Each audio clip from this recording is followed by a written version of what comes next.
Welcome back to the Big Skinny, and we're moving the conversation along to the main event of this week. So after you got your portfolio positioned in the AI plus energy plays, you got to be focusing on the Fed. And there's not one man that I know that I've crossed paths with yet that has been focused more on the Fed and more about affecting change in how things are done. So I'm excited to welcome a fast friend when we met on the Big Money Show set, James Fishback of Azoria.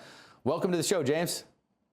Thanks for having me, Lou. Yeah. So listen, I want to know what's your latest take on how everything's transpired. Let's get right into it. The good, the bad, and the ugly, and what needs to be done at this Fed meeting in your mind, besides get rid of the Fed. Well, the good, let's go through this Sergei Morricone script. The good is that Steve Myron, my friend, who's going to be confirmed this evening as the next governor, is going to be confirmed. He'll be at the meeting tomorrow and on Wednesday. He'll get to vote, likely on, of course, a rate cut, hopefully larger than the rest of the committee, to signal the support there. The bad is that Lisa Cook may very well be at the meeting tomorrow and Wednesday, and that's bad because if you are credibly alleged to have been a bank robber, you should not be in the business of bank management. And that's not even really a metaphor. Come on, that's too much common sense there. But look, how is Cook not cooked yet? I mean, pardon the pun, the bad one, but it's so obvious to the just average person that there was something not right here, right? Where there's smoke, there's fire. You know better. Anyone that's bought real estate knows better. How has this not resolved itself already? I know you've been fighting vehemently to make it happen. Well, to your point, I think there's two courts here. There's the court system, and then there's the court of public opinion. To your point, Lou, it has resolved itself in the court of public opinion.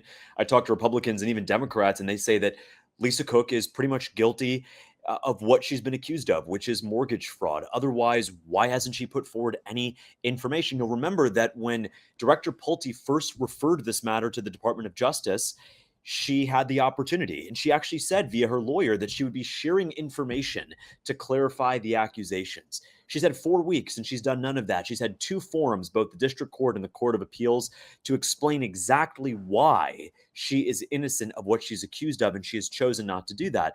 And the second point is the court system is one that is a little bit slower and a little bit more methodical. And so while I disagree with the lower court's opinion, Judge Gia Cobb's opinion, we have an opportunity here quite literally in the next few hours for the U.S. Court of Appeals for the District of Columbia to rule against Lisa Cook and in support of President Trump. My firm, Azoria, was proud to be the only third party to file an amicus brief in this case in support of the president. It's pretty clear. Not only does he have the legal authority, Lou, but he has an ethical obligation. The only chance you have at restoring any semblance of integrity and credibility to the Federal Reserve is by removing those who have been credibly accused of misconduct. I completely agree with you. And here's the problem for me, right? The detractors will say, well, if the president's allowed to remove Lisa Cook, then that undermines the Fed independence, which just makes absolutely no sense to me, right? You get to a point and they get confirmed who goes on the Fed, like you're talking about your friend Miran.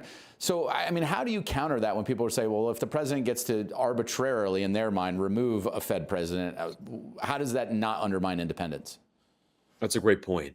Well, the first thing is there's nothing arbitrary about someone being criminally referred to the DOJ. We now have learned that the DOJ has opened a criminal investigation, has issued subpoenas about Ms. Cook's alleged conduct. So this is not an arbitrary, flimsy pretext. This is a legitimate accusation that to date has not once been rebutted by Cook. Forget credibly rebutted. She has not once stepped up and said this did not happen. She's had plenty of time to do that. Right. And the second point, no alibi, unfortunately. You have no like if you had, it's there. It's papered. It's not one of these he said, she said. It's the documents, actual legal binding documents with a bank. That's exactly right.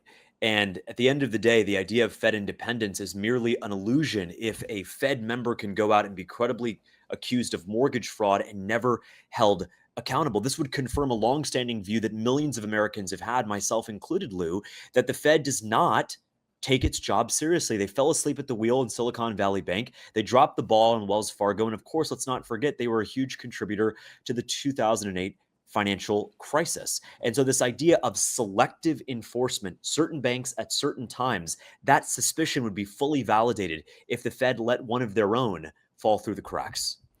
No, I agree with you. And I guess my question is, what's your solution, right? In the interim, you've been advocating for much more transparency. Do you think that's enough if the Fed starts opening their meetings, that we at least now could understand maybe where the bad actors are, where the bad thinking, the lack of leadership, or does the sunlight force them actually to act in good honor, right? Is that what we need, or is there some other solutions that you see? Well, transparency is the quickest and easiest solution. I think so much of what has gone wrong with the Fed over the last 25 years is that they've done all of their work, not some of it. They've done all of their work in the shadows behind closed doors. If we would have known that the Fed was delaying its response to the Silicon Valley bank crisis, if we would have known that the Fed was asleep at the wheel in 2008 because we could watch their meetings, we would have rightly been able to criticize them and get them to course correct. A precondition, of course, Lou, to having the government and petitioning the government for grievance is being able to know what the government's up to. And so in the same way, when the president has a policy announcement that gets criticized in the press and he may course correct, in the same way, Congress would be subject to the same level of transparency.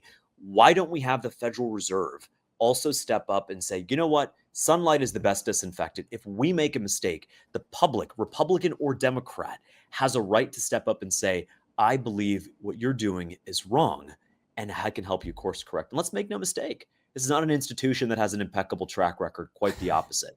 And so if you have somebody at your work, let's talk about it in terms of the private sector, somebody at work who has made mistake after mistake after mistake, and at the same time, they want to tell you, Lou, that you don't have a right to ask them questions about their conduct, about what they're doing, that's a real problem. We would never let that slide in the private sector, and we can't let it slide at the Fed. Yeah, no, you're absolutely right from that perspective when you put it in those terms. I think about Ray Dalio at Bridgewater, right? Like just brutal honesty and everything's transparent. You're recorded all the time. I don't know that we need to go to that surveillance state with the Fed, but I think it would definitely help.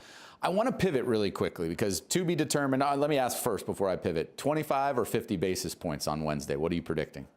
They're going to go 25. They should go 50, perhaps even more, but they're almost certainly going to go 25. As you know, Lou, being a studier of markets in the Fed for a long time now, the Fed does not like to surprise markets. And so you have a 96% chance of a 25 basis point cut on Wednesday. They're not going to rock the boat. Now, if there were a situation where you had COVID or some massive imminent negative shock that was conspiring against the market, that'd be something other.